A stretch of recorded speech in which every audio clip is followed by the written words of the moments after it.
वालेकुम स्टूडेंट। आज हम लोग वेस्कुलर सर्जरी का टॉपिक करने जा रहे हैं लिम्फेडिमा। लिम्फेडिमा कैसे डिफाइन करते हैं? एबनॉर्मल लिम्फ स्वेलिंग होती है, किस वजह से होती है? Accumulation of increase amount of high proteins.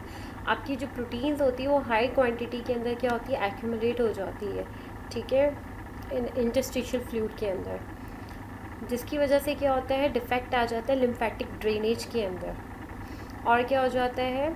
और नेट कैपिलरी फिल्ट्रेशन रेट जो है ना वो भी डिस्टर्ब हो जाता है। तो लिम्फोएडिमा में भी defined as abnormal lymph swelling, और इन सारे प्रोसेस की वजह से, एक्यूमुलेशन की वजह से, ड्रेनेज के डिफेक्टिव होने की वजह से, और एबनॉर्मल नेट कैपिलरी फिल्ट्रेशन की वजह से क्या हो जाता है? लिम्फ के अंदर स्वेलिंग हो जाती है। This is known as lymph oedema.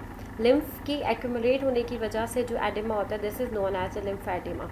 The severity of unilateral lymphoedema can be classified. अगर 20% एक्सेस है लिम्फ वॉल्यूम, अगर मैं बहुत सिंप्लीफाई करके मैं आपको बताती हूँ, लिम्फ वॉल्यूम देखा जाता है पेशेंट का, उसको मेजर किया जाता है और उसके बाद उसको कैटेगराइज किया जाता है कि आपका पेशेंट माइल्ड स्टेज पे, मॉडरेट लिम्फेडिमा के साथ है या सिवियर। अगर लिम्फ वॉल्यूम लेस देन 20% हो तो उसको माइल्ड कहते हैं, अगर 20 to 40% है तो मॉडरेट है, और मोर देन 40% है तो उसे क्या कह रहे होते हैं आप? सिवियर कह रहे होते हैं। इसके सिम्टम्स कौन कौन से होते हैं?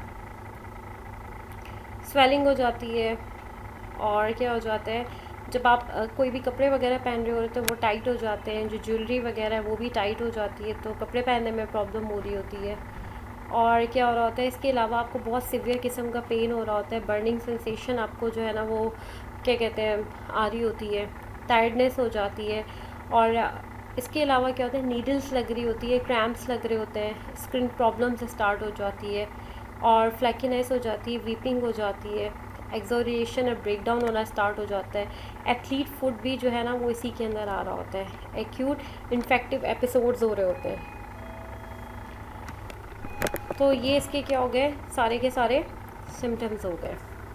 What every patient with lymphoedema should receive, ये क्वेश्चन होता है कि हर पेशेंट को जो है लिम्फेडिमा के साथ जो है आपने अटेंड करना होता है? नहीं। अब आपने देखना होता है कि पेशेंट आपका किस स्टेज के ऊपर है, माइल्ड है, मॉडरेट है या सिवियर है। सिवियर को आप सर्जरी की तरफ ले जाएंगे, माइल्ड और जो मॉडरेट है अब आप उसको किस तरह से ट्रीट करेंगे? आप उसको थेरेपी दे रहे होंगे, एक्सरसाइज थेरेपी दे रहे होंगे, कंप्रेसिव बैंडेजेस दे रहे होंगे, उसके फुटवेयर ठीक करवा रहे होंगे, प्रोटीन वाली डाइट ऐसे पेशेंट की जो है वो रिस्ट्रिक्ट कर दी जाती है।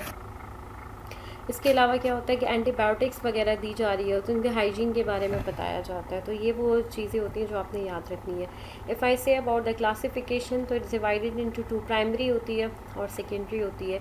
जो प्राइमरी होती है वो इतना ज़्यादा भी उसके बारे में नहीं पता, नोन कॉज है तो we can say it's an idiopathic, but researches अब कह रही है कि कंजेनाइटल लिम्फेटिक डिस्प्लेजिया की वजह से भी जो है वो प्राइमरी हो रहा होता है। और सेकेंडरी किस वजह से हो रहा होता है? सेकेंडरी का कोई ना कोई कॉज होता है, उसको फाइंड आउट करना पड़ता है, ठीक है, वो मैं भी आपको लिस्ट दिखा देती हूँ।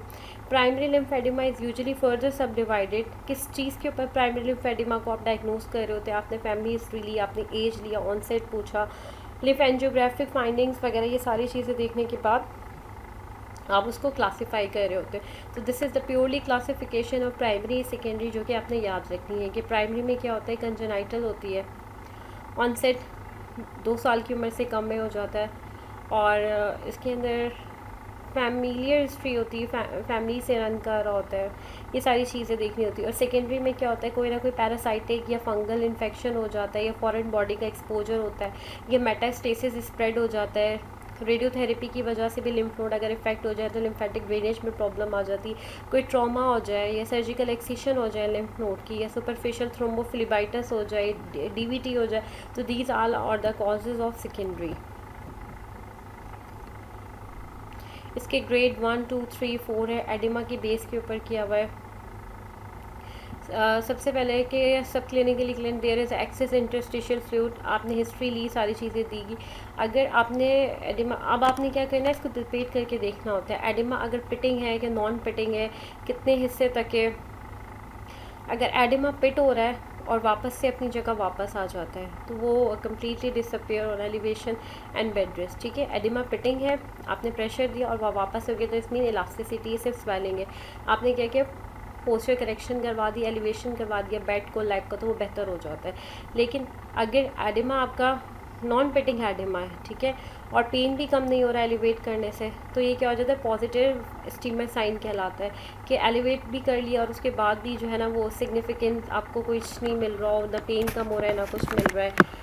थर्ड आ जाता है एडिमा जो एसोसिएट हो जाता है वे इरिवर्सिबल स्किन चेंज, कोई स्किन चेंज नहीं हो रहा होता एडिमा पे ऊपर, जो क्या हो रहा है मीन जो चेंजेस आ रही होती है, आप पोजीशन चेंज कर लो या कुछ भी दे लो तो इफेक्ट नहीं हो रहा होता, तो वो ग्रेड 3 कहलाती है। और इसका रीज़न क्या होता है, फाइब्रोसिस और पैपिलाई वगैरह। तो the lowering of a patient with typical lymphoedema, this is the clear presentation. फोटे पेशेंट का टिपिकली लिम्फेडिमा,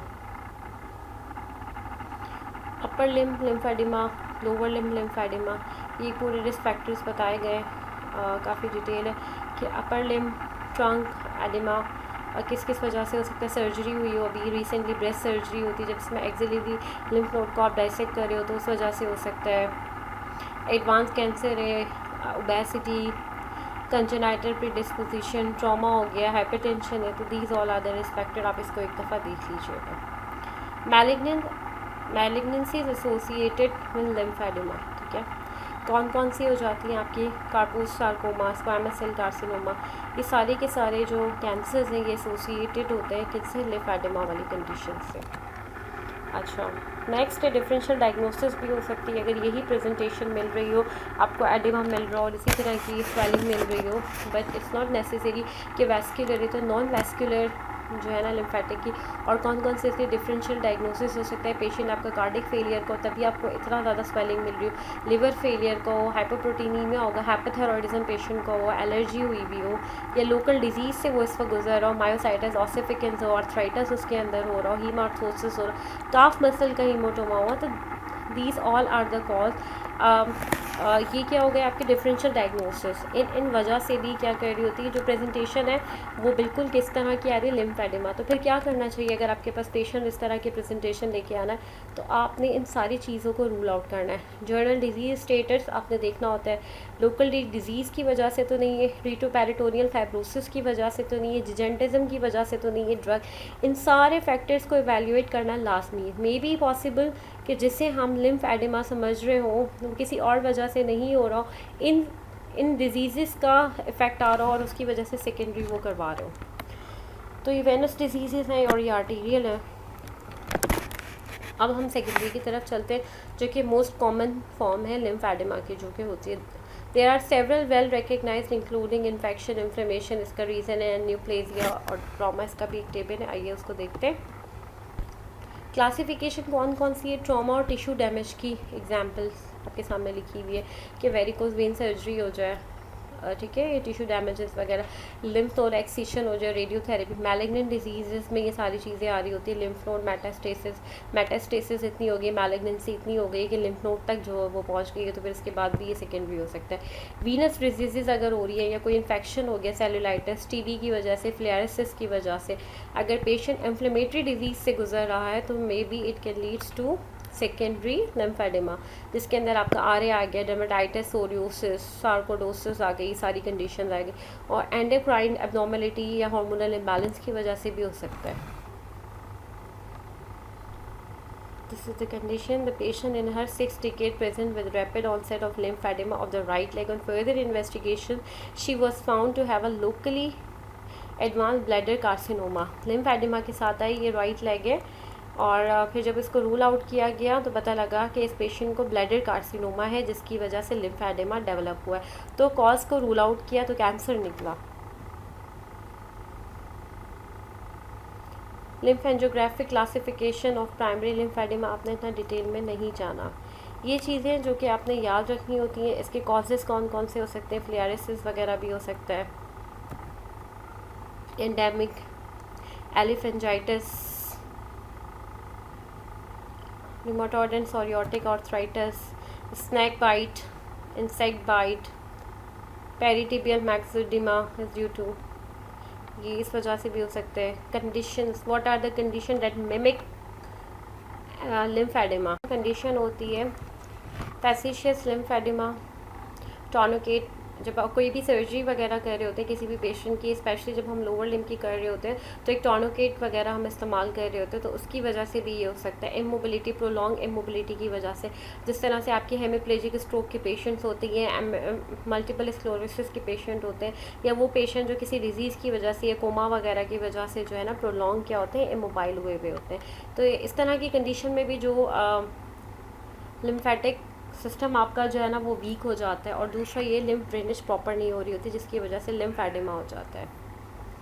आपके जो कंटेंट के अंदर है इन्वेस्टिगेशन कौन सी होती है, लिम्फ एंजियोग्राफी होती है। एंजियोग्राफी करके देख रहे होते हैं, मीडियम इंसर्ट करते हैं गोल्ड स्टैंडर्ड मेथड के थ्रू, और उसके बाद ये क्या हो रहे होते हैं, इसके ग्राफ्स लिए जा रहे होते हैं, तो पता लगता है कि कहाँ पे ऑब्स्ट्रक्शन है, कहाँ पे प्रॉब्लम है। अभी ये एक पेशेंट है, this patient present with congenital lymphoedema के साथ आया था, right leg, I think this leg के साथ। The lymph angiograms show lymphatic hypoplasia, cells पड़े हुए हैं, हाइपोप्लेजिया कंडीशन है। तो यहाँ पर डाई इंसर्ट किया और उसके बाद इसके ग्राफ्स लिए। इसके अलावा रेडियो एक्टिव एलिमेंट जो है वो डाला जाता है गामा कैमरा रेजेस के थ्रू, और जो है ना इसको ट्रीट किया जाता है।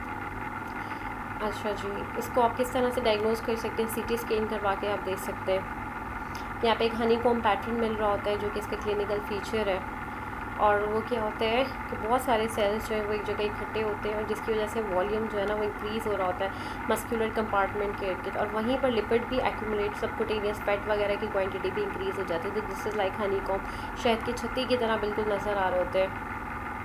पेल्विक और एब्डोमिनल मास रीजन के अंदर सीटी का बहुत ज़बरदस्त रोल है। एमआरआई करवा के आप देख रहे होते हो, और एमआरआई हेल्प कर रहा होता है असेसमेंट करने में पेशेंट की, जो कि लिम्फेटिक हाइपरप्लेजिया जिसे हुआ वो लिम्फेटिक चैनल्स और लिम्फ नोड्स की प्रेजेंटेशन देखने में हेल्प कर रहा होता है। लिम्फेटिक ऑब्स्ट्रक्शंस को डिटेक्ट कर लेता है, ट्यूमर्स को डिटेक्ट कर लेता है। अल्ट्रासाउंड हो रहा होता है। How will you manage? सबसे पहली बात है आपने पेन को कम करना है, स्वेलिंग को कंट्रोल करना है। पेन को आप किस तरह से कम करेंगे? आइस देख के, ठीक है। आइस क्या करेगा? स्वेलिंग को कम करेगा। राइस प्रोटोकॉल फॉलो करना है। Control of swelling elevation of the legs के थ्रू करेंगे, या कंप्रेशनल बैंडेजेस के थ्रू आप कर सकते हैं। स्किन केयर आपने बहुत अच्छा रखना है, मॉइस्चर रखना है।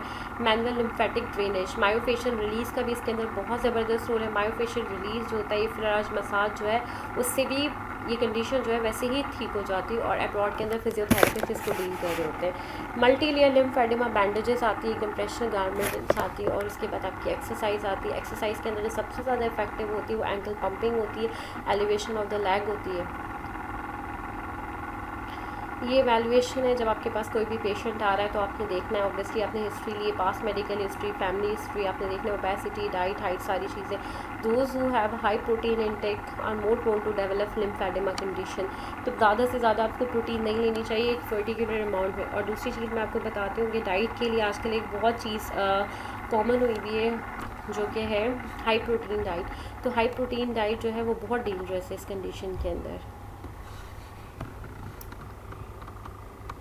और निमोटिक डिवाइसेस वगैरह इसका आप इस्तेमाल कर सकते हैं, फुटवेयर्स वगैरह, गारमेंट्स वगैरह, इस सब चीज़ों की वजह से आप पेन को कंट्रोल कर सकते हो। Complies with therapy and ability to self care. Skin care आपने बहुत इंपॉर्टेंट है, आपने स्किन की केयर रखनी है।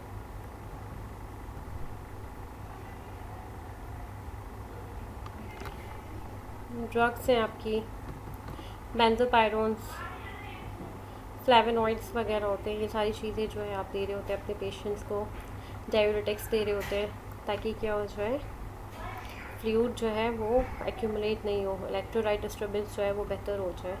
और जब कुछ भी नहीं हो रहा तो इन दी एंड आप किसकी तरफ चले जाते हैं? सर्जरी की तरफ चले जाते हैं।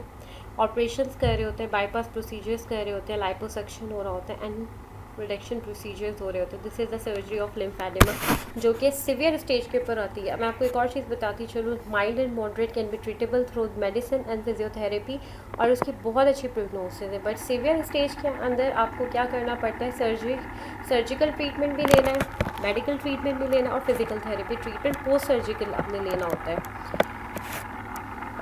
और दूसरी बात ये है कि इसकी सर्जरी की प्रोग्नोसिस इतनी अच्छी नहीं है, कि बहुत कम ऐसे पेशेंट्स होते हैं जिनको इससे रिलीफ मिल रहा, स्पेशली कैंसरस कंडीशन के साथ आ रहे होते हैं, वो बार बार रिपीटेडली प्रॉब्लम आ रही होती है, क्योंकि वो मैलिग्नेंसी कंडीशन के अंदर होते हैं और बार बार जो है वो लिम्फ नोड इन्वॉल्वमेंट हो रही होती है, लिम्फेटिक सिस्टम आपका जो है ना पूरा इन्वॉल्व हो रहा होता है, प्रॉब्लम हो रही होती है आपके लिम्फेटिक ड्रेनेज के अंदर। बाईपास प्रोसीजर्स है, लाइपोसक्शन है एंड रिडक्शन प्रोसीजर्स है।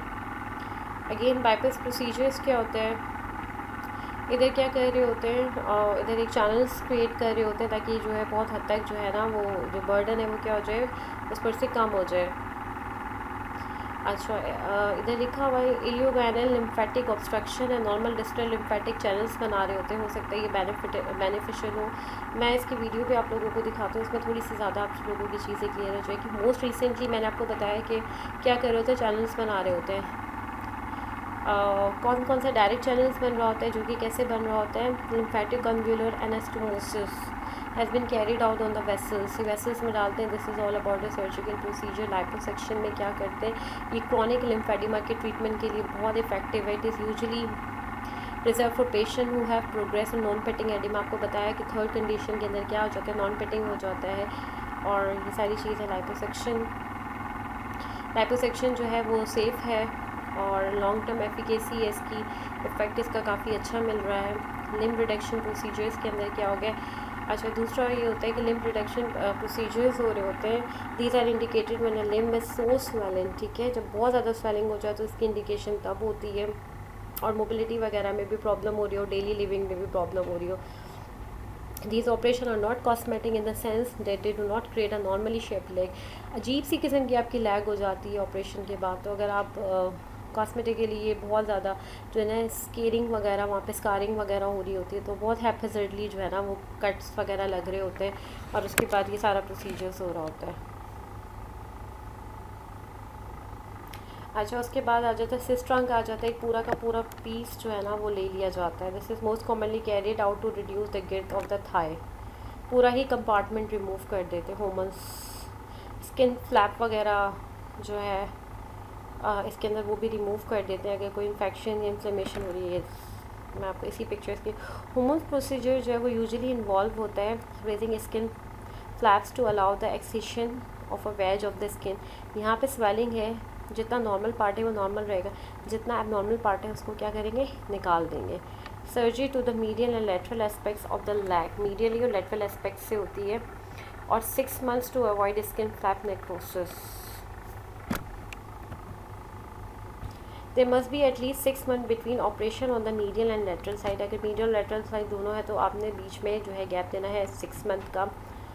अच्छा जी, अपर लिंग के अंदर ये ज़्यादा होता है, but is contraindicated in the presence of venous obstruction and active malignancy. Again procedures हैं, बहुत सारे प्रोसीजर्स हैं। आप देखिए चार्ल्स प्रोसीजर इन्वॉल्व करते हैं सर्कमफिशियल एक्सेशन हो रहा होता है, ये आप देख रहे हैं सर्कमफिशियल एक्सेशन हो गया, इसको ये बिल्कुल ही यहाँ से रिमूव कर दिया है, फिर उसके बाद क्या हुआ, फ्लैप्स बना दिए। तो सारी ये कंडीशन है। Thank you class. अब हम वीडियोस की तरफ चलते हैं। Lymphedema is a condition that causes an abnormal buildup of fluid under the skin that causes painful swelling in the body, commonly seen in the arms or legs. In addition to playing an important role in the body's immune system, a healthy lymphatic system collects excess fluid from the spaces between cells and returns it to the circulatory system. If at any point during cancer treatment this vital drainage network is damaged, fluid, which is normally circulated through the body and drained, can build up in the spaces between cells, causing tissue inflammation and visible swelling. When non-surgical treatment, such as physical therapy, is unable to relieve swelling, your doctor may recommend a microsurgical procedure called a vascularized lymph node transfer. Plastic surgeons with special sometimes ये होता है कि lymph node remove हो जाता है after breast surgery, तो फिर क्या होता है, एक न्यू ट्रीटमेंट डिस्कवर हुआ है, उसमें क्या करते हैं, लिम्फ नोड क्या है, इम्प्लांट कर देते हैं, ट्रांसप्लांट कर देते हैं, और उसके बाद ये सारी की सारी प्रॉब्लम क्या हो जाती है, बिल्कुल ठीक होना शुरू हो जाती है। जिस एरिया के अंदर प्रॉब्लम है, अगर वहाँ का लिम्फ नोड किसी सर्जिकल प्रोसीजर की वजह से रिमूव हुआ और अगर आप उसी लिम्फ नोड को वहाँ ट्रांसफ़र कर दें तो लिम्फेटिक सिस्टम प्रॉपरली वर्क करना शुरू करेगा और finally patient get rid from lymphoedema condition. This advanced and intricate super microsurgery technique to treat mild to moderate lymphedema. While the patient is under general anesthesia, the surgeon makes an incision in the lower abdomen. With the aid of a surgical microscope, the surgeon carefully selects vessels and lymph nodes that will not result in lymphedema in the patient's leg. The targeted healthy lymph nodes are removed, along with the veins and arteries and some surrounding tissue. The surgeon carefully prepares the affected site to receive the transplant by removing the damaged tissue. Damage tissue remove कर देते हैं और उसके बाद दोबारा से क्या कर देते हैं, सूचर कर देते हैं, एब्डोमिनल कनेक्शन को भी ख़त्म कर देते हैं। This is bypass surgery for lymphoedema. यहाँ पे देखें बाईपास जंक्शन बना दिया है, इसको सूचर कर दिया। आई टोल्ड यू कि फिजिकल थेरेपी का बहुत अच्छा रोल है पोस्ट सर्जिकल ट्रीटमेंट।